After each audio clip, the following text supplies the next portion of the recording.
Okay, so let's look at another cell model. What would you think this outer membrane is called? If you said plasma membrane, you are correct. What is this large structure inside the cell called? If you said nucleus, you are correct. What is this small or this large dark staining spot inside the nucleus called?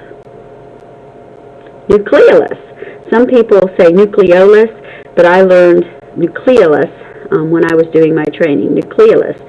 Several would be nucleoli. Notice that the nuclear envelope has pores in it that allow smaller particles to come out, but larger particles like DNA to stay inside the cell. If you notice, you really can see some granular material here. This would be chromatin. Remember, DNA that's all thin and spread out being used as chromatin. So this cell is not dividing. It's using its DNA right now to build RNA, so RNA can bring the message out into the cytoplasm and use that template to make proteins. If we leave the nucleus, we can see these little roadways that go out into the cells, out into the cytoplasm. You probably can't see, but this one has little dots on it, little granular materials on it. Endoplasmic reticulum that has ribosomes on it is responsible for transporting and processing proteins. Now this ER does not have ribosomes on it, so it's not rough ER, but what kind of ER? Smooth ER.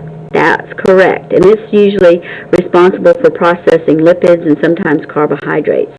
Now this structure right here is another membranous structure, but it's flattened membranes. It's called the Golgi apparatus. So a particle that's made in the endoplasmic reticulum travels to this side of the Golgi apparatus and then moves through it being changed, and out of the other side comes these little vesicles that can either travel through the cell and release their substance to the outside through exocytosis or become an organelle inside the cell. Remember, some of the organelles have hydrolytic enzymes in them. What do we call an organelle that has hydrolytic enzymes inside of it? A lysosome. But if I were to tell you that this structure had enzymes in it to break down hydrogen peroxide, we wouldn't just say lysosome, we would say peroxisome. Now look at all of these structures that kind of look like French bread. All of these are mitochondria, and they're where ATP is produced by cellular respiration, mitochondria. Can you tell me what this gel-like matrix that's around the organelles is called? Cytosol. Here are two cylinders that are at right angles to each other. They're near the nucleus. They're important in cell division. Do you remember what these structures are? Centrioles, and the area that they're in is called the centrosome.